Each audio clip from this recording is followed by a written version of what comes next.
The fact of the matter is you were verbally abusive, but you just don't call it that because you don't know that that's what you were doing.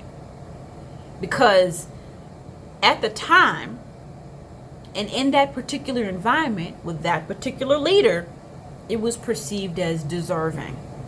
Like I deserved, or that person that you were talking to, like they were a piece of crap, that they deserved it. But the fact of the matter is, who are you to decide what somebody deserves? Who are you to say that that person deserves to be spoken to like they don't deserve a life? Who are you to decide that? You have to ask yourself that question. Well, she deserved it. She did this to me and she did that to me. Who are you to decide that somebody deserves to be spoken to like as if they are beneath you? Who are you to decide that? That's where you mess up at. The narcissism.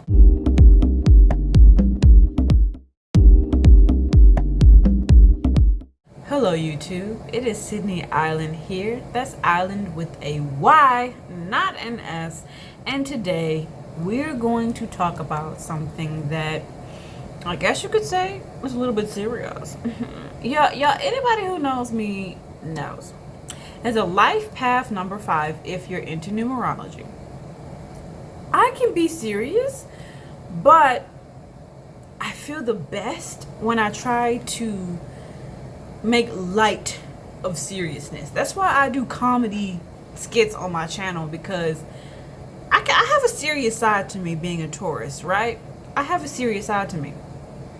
But I also have an extremely goofy side to me, that prefers to laugh and make jokes. And verbal abuse, like if you see the title, Surviving Verbal Abuse, dun dun dun, you're gonna be like, oh my God, that's so serious.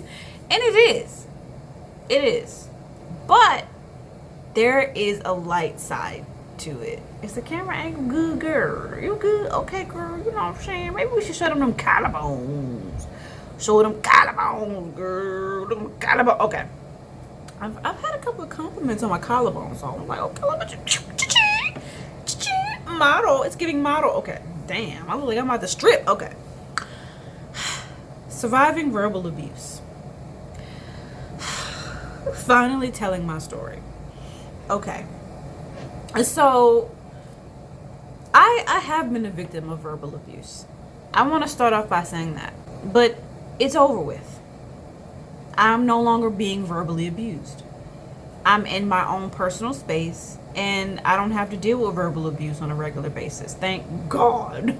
Because anybody who has been through that knows, it's not for me, sis. It's not for me. But it happened. It started off as a youngster. It started off when I was a youngster. Well, I'm 28, so I guess I'm still a youngster. Let me stop acting like I'm old, even though I'm wise beyond my years, baby. I'm wise beyond my years. Let's get into the definition of verbal abuse. I got my notebook, you know what I'm saying? I've been doing research before I do this type of stuff, because verbal abuse ain't no joke. People are really going through it out there.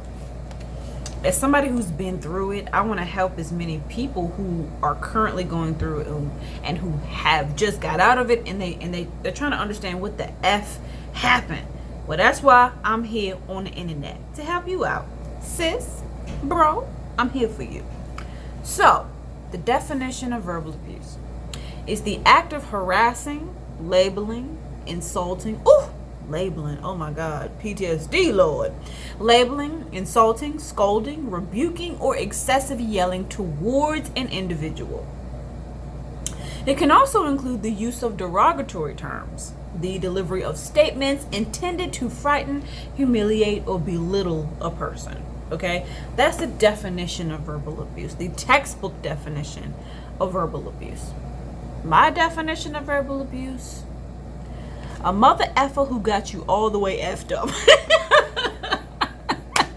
It's somebody who is not in that place anymore. I feel like I can laugh more about it. But don't get me wrong, y'all. As goofy as I am, it still be hurting. It still really be hitting in my heart. But I have to laugh because it's over. praise God, it's over. I ain't gotta suffer like that no more. Oh my God. And sometimes I have to rewire. I don't know if the word is rewire, but I have to, rewire my brain to believe that it will never happen again. Okay, I have to keep telling myself it's not gonna happen again, Sydney. You are safe. Because that's the thing about verbal abuse and having to walk on eggshells, and also narcissistic abuse, which I'm gonna mention in this video. You feel like you have to walk on eggshells. And just me saying narcissistic abuse, like, I was so nervous to use the word narcissist and narcissistic in this video, because I felt that the people that abused me would watch this video and be like, there she go again, like hating and making me feel like I'm making it up. Because that's the whole thing about narcissistic abuse and verbal abuse. They always try to convince you that when you express your pain to them, that a lot of the times they caused you, they always try to invalidate that pain and tell you that you're not really experiencing it and that you're making it all up. They love to try to deceive you into thinking that what you went through never happened. And I'm going to get into that. So why am I finally deciding to talk about this? Because I'm tired of holding it inside. I'm tired of knowing when I interact with coworkers and just random people at the grocery store or whatever, even when I do acting, okay, especially when I do acting, because y'all know I do local theater and local, like I was in a couple of short films here locally, and even with those interactions, I want to let people know that the reason why sometimes I trip on my words and I feel shy and I know that I have a powerful voice and I know that I have words of value to give to people and I don't use those words, it's because I was verbally abused.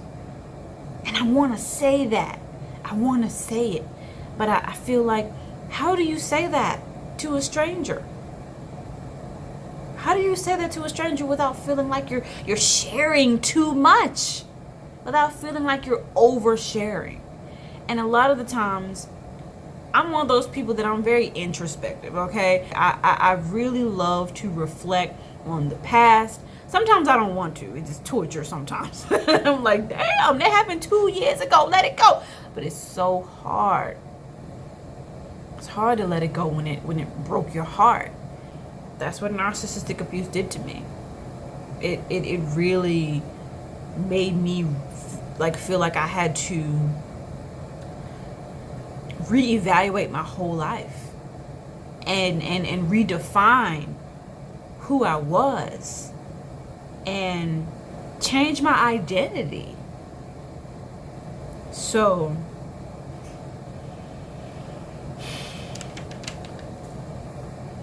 I'm tired of holding it inside. I'm tired of trying to pretend that I feel normal, normal, whatever that is. I'm tired of trying to act like that the verbal abuse that I experienced when I was younger, that it didn't really happen. And that it doesn't have a direct effect on how I perform in the workplace. And that it doesn't have a direct effect on how I respond to things in romantic relationships and in friendships. I'm tired of acting like it doesn't have an effect on me. It has all the effect on me. It's why when I do theater, I'm so excited to do it. I'm so stoked. I know I have the talent. I know I have the drive. But when I get there, I'm so nervous. And when I make one mistake, I replay it in my mind over and over and over again. And I have to stop myself from beating myself up. Like how I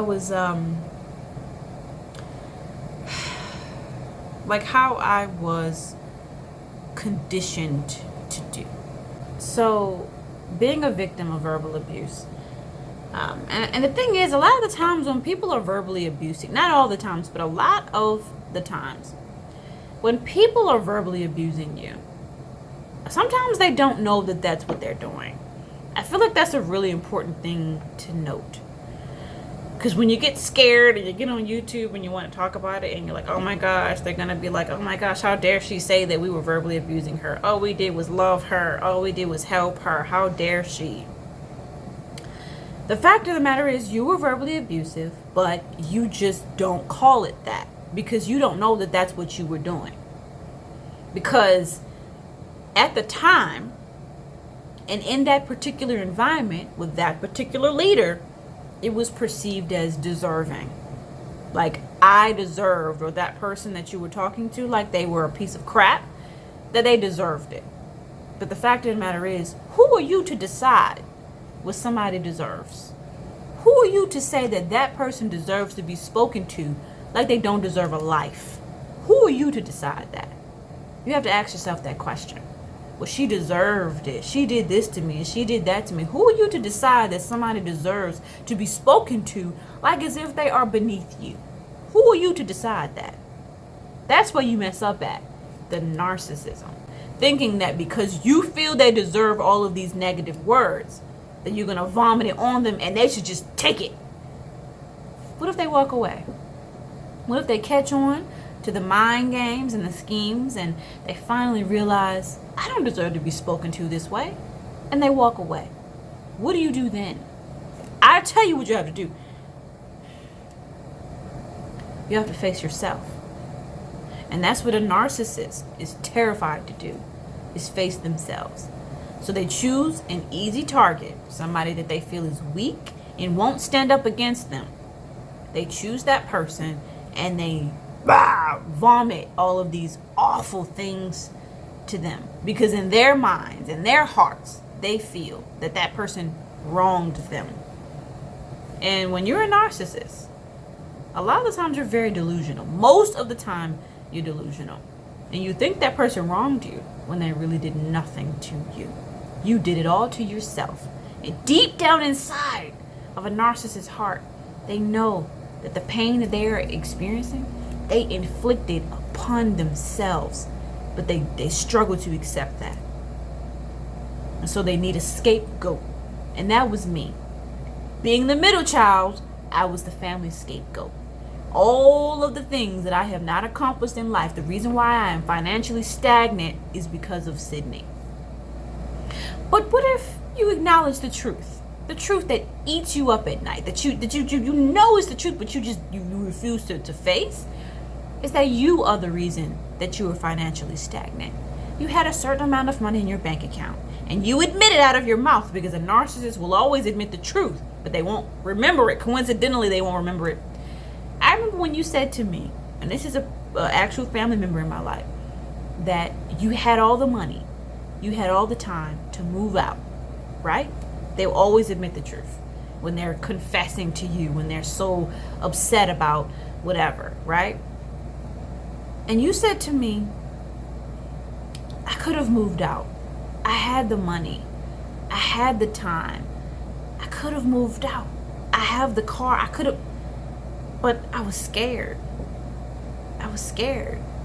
Now I'm 30 years old and I'm still living with mom, and I hate that about myself. And then a narcissist, they will beat themselves down. They will beat themselves down in a conversation with you. And you said that to me multiple times, that you knew you were at fault for the position that you were in your life. But in the heat of the moment, when everybody was looking, because a narcissist needs an audience, it's especially when they have an audience, stuff gets charged up, right? That's when they say things that is not really the truth, stuff that maybe they don't really mean, but they feel they have to say in order to feel good about themselves. And you said in the heat of the moment, you're the reason why I'm still here. And nah. Well, let's give the details of this particular situation. Everybody was attacking me all at once, and I was by myself, right? I was the family scapegoat. And with all this attack that I felt like was unfair, 3 against 1, imagine if 3 people jumped one person. We all know that's not fair, especially when that person didn't put their hands on you first. All of a sudden, 3 is jumping in on 1. Even if one of them claims that they are the mediator, usually the parent, well, in my case, it was the parent, claims that they're the mediator. No, you're not. Because why are you on their team? Why is everything you're saying, let me not even get into it, 3 against 1? They're vomiting all of these things, and you did this, and you did that, and you did this, and you did that. And a lot of these things are like an illusion. It's how they perceived the situation, not how it actually happened. And that's what they don't understand. They don't understand that their perception is just that, their individual perception, not the exact reality, and not God's reality. They don't understand that. They think that the way that they see a situation is exactly how God sees it. That's what makes them narcissists. And you kind of have to have pity, because they don't realize that that's what they're doing. And they have this mentality that if I have a desire to punish you, just know that God has the desire to punish you too. You were going through all of this strife with me and my minions vomiting all this stuff on you and making you feel small. You're going through it because you deserve it. Because I feel you deserve it. No, you don't understand. You feel that I deserve it. But God does not feel the same way that you feel. And also, what you have not considered, I don't feel, as the victim of the abuse, I don't feel that I deserve it either. At the time I did. But now that I'm older looking back, I didn't deserve that. Okay, so let's move forward. In the heat of the moment, they were, vomiting out these words to me. A lot of it was just perceptions, not the actual truth. Things they were projecting onto me that was rooted in insecurity. You did it, you did that. And I clapped back because I'm like, 3 against 1, I got an Aries Mars. I'm going to fight back. How dare y'all? Let me say something. Y'all been running y'all mouths, blah, blah, blah, blah, blah, blah. You did it, blah, blah, blah. So childish. And I'm tired of it. Let me say something. So I say, it's not my fault that you're 30 years old still living with mommy. And everybody raises up. How dare you say that? You're the reason she's here. You're the reason she doesn't have the money. She lent you money. She lent me money. You're right. She did. But let's not forget about the time that I left home and was gone for 9 months, which is almost a year, minus a few months, right? Let's not forget about the time I was gone for 9 months. And during that time, you could have saved up money and left, right? And not only that, but I went off to school on and off, right? Went off to school for a couple of years, took a break, on and off. I was gone for about 3-4 months. During those times, you also admitted that you could have done something to move out. How is it always somebody else's fault when the person that you're blaming wasn't even always at home? How is it that person's fault that you were in a financial crunch when that person was absent? If you add up all the months, it's about maybe 2 years worth of time, maybe 2.5 to 3. We have to do the math, but narcissists, they don't do the math. They don't do the math because it causes them to face reality. So I'm not exactly sure where I left off. I just had to use the restroom, but I want to make my points because I don't like for my videos to be too long, but I want to make my point, which is, what are the effects of verbal abuse? This is the whole point. It happened, right? You were verbally abused. You're angry about it. You're deeply hurt about it. But now what? What has that done to you? What has it done to your self-esteem?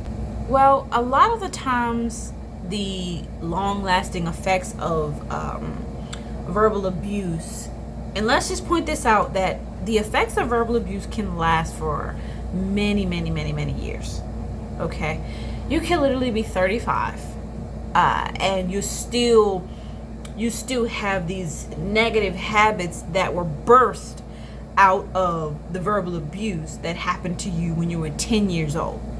That happens. I am 28 going on 29, and I am still working on overcoming the low self-esteem that has been inflicted on me, right? Like, I was conditioned to feel that I should have low self-esteem, right? So here are some of the lasting negative effects of verbal abuse. And I wrote my notes down right here because I always have to write notes, because when I tell y'all, topics like these are very complex. One of the main lasting negative effects of verbal abuse is self-sabotage. Okay? Self-sabotage and self-destruction. A lot of the times this is due to paranoia, low self-esteem, PTSD, anxiety, and fear, right? Because you're so used to having to walk on eggshells and feeling like you always have to protect yourself, you know? And so when you do finally come across a really good job or a really good man or good woman to be in a relationship with, you ruin it because you're so paranoid, you know? They come into your life and you're like, this is too good to be true. This is too good to be true. I had an ex-boyfriend who was like that towards me. I was so good to him and he kept saying, this is too good to be true. This is too good to be true. And in my mind, I'm thinking, I really do care about you and I really do want to cook for you and your kids. And because of his trauma, he couldn't accept it.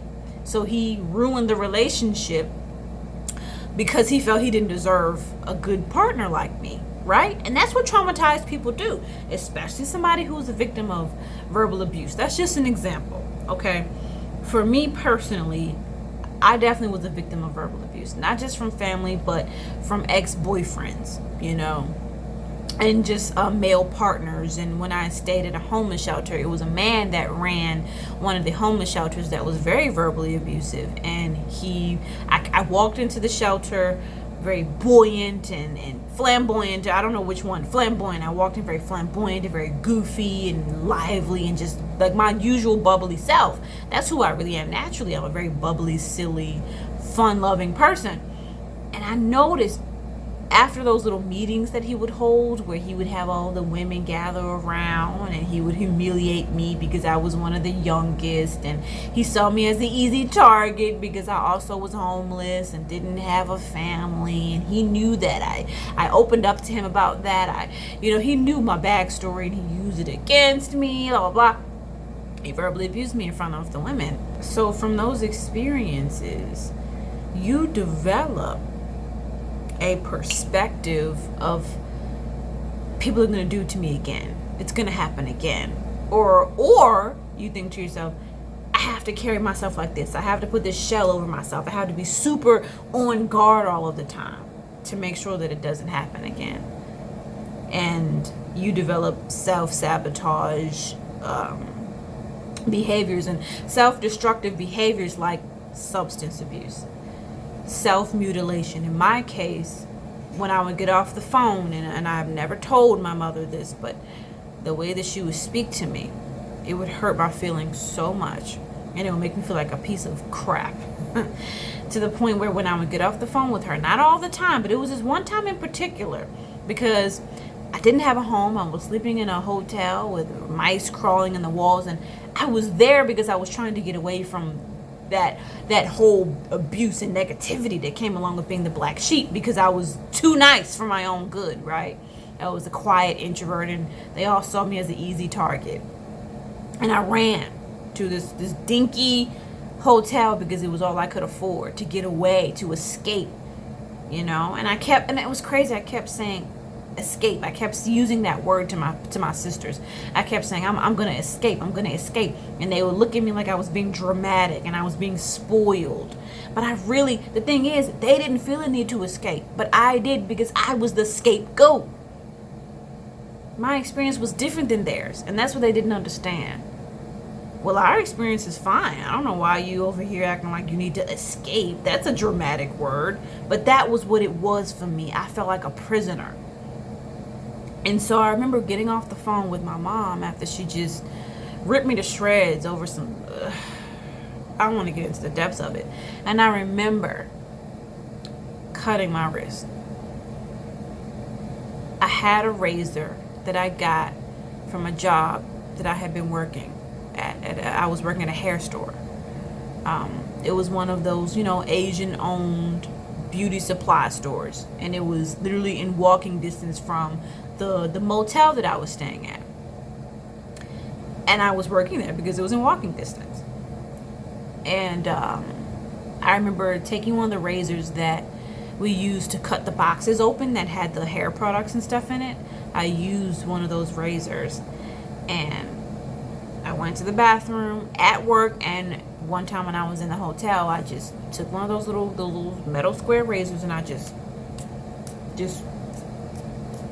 and the time I did it, I was in one of the bathrooms at work, and my wrist was so bloody, and I was so scared. I panicked a little bit because I was like, oh my God, what if I die? What if I cut the wrong vein? And I was like so nervous, right? And I just had to pull the sleeve of my hoodie over the cuts and just go back to work. That was one. There was like two different incidents. It was one time right when I got off the phone. I did that at the hotel, and it was another one when I was in the bathroom. And mind you, this was all after I got off the phone with my mom, because she just made me feel horrible at a time when I really needed encouragement. I was 25, I believe. I was so young. I'm about to be 29 now. And even with that little bit of 25 is just so young. I'm about to be 30. I was too young. But that's what happens when you're a victim of verbal abuse, and the person that's verbally abusing you, they would never in a million years peg it as that, because they just, I would never, they can't. But that's what it was for me. Okay? And that's my truth. So, parents, please be careful of how you speak to your kids, because they are listening and they feel every word you say. They feel every word that you say. And they really think you mean it, especially when they're young. They don't know who else to turn to but you. So be kind. Think about how you would feel if you were a child and you didn't have much experience. All you had was this adult that you were told was supposed to be your protector, your nurturer, your provider, and they're talking to you like you were nothing more than a burden. Verbal abuse can end a life. There was times when I went through thoughts of suicide, and I tried to express this to a guardian, and she said to me, well, Sydney, everybody has thoughts of suicide from time to time. Completely invalidating my feelings. I was sitting there crying to her about feeling like I wanted to kill myself, because I was so tired. I was going through it, and I suffered in silence. My throat chakra was locked shut because I was conditioned to feel. I was conditioned to feel that I shouldn't talk. And then when I did talk, I would always say the wrong thing. So I stopped talking. And I would hide in my room, and I just couldn't interact with my family. And I hid away.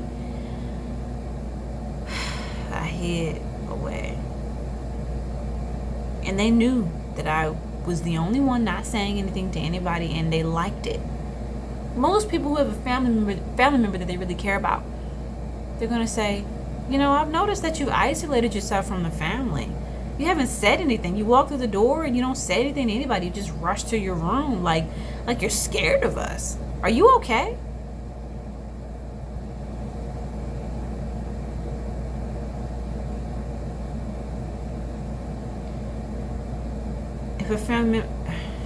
If a family member really loved you, that's what they would say. If they really genuinely cared about your well-being. They watched me walk in and go to my room, and then my mom went on a rant one day and was like, and you don't even say nothing to nobody, with an attitude. Instead of being concerned, she said, and you don't even say nothing to nobody. You just don't want to talk to nobody. And it's because you make me feel like a stranger. Just for existing. Because I exist just a little bit different than you and my sisters. But actually, it turns out I exist a whole lot different, because I prefer to take accountability. And I'm going to leave it at that. So, surviving verbal abuse. If you have gotten to this point after being a victim of verbal abuse, congratulations. You've made it. If you're still in the situation, please get out. Get out. As soon as you can. Because I'm thinking about how I'm really thinking about that. Like, I can't believe they literally let me walk in the house. And I ain't say nothing to nobody. A lot of times I was so young. I didn't even know what was really going on. And they liked it. Man, they liked it. They wanted that for me.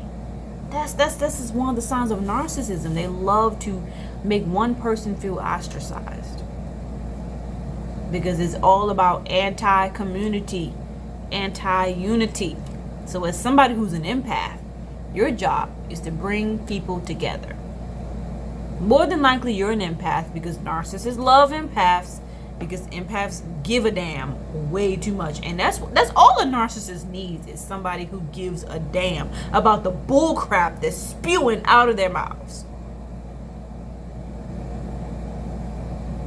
As an empath, especially when you're younger, you naturally care. And then it's not until you get older that you realize. It's not until you get older that you realize that you should not have cared at all. You should not have cared about what came out of their mouths. You should have cared more about yourself than about their perspective of you. And so, you're a victim of verbal abuse. Please take care of yourself. Get therapy. You deserve it. You deserve it. You deserve it. Okay? I hope that you all enjoyed this video. If you're experiencing something that you think may be verbal abuse, please do some research and then go to a therapist and let somebody know of what is going on. It can be a family friend, a neighbor, but let somebody know before it is too late. Okay? I hope that you all enjoyed this video. Wow, I didn't expect to say all of this, but I prayed before I filmed this video, and I meditated, and I just wanted to make sure that the message was clear. I didn't want to just turn on the camera and just say whatever, and I feel like that's not what happened, and I'm happy about that. So give this video a thumbs up. Please share with your friends. Love yourself, because self-love is the best love. And love life, because you deserve to love life.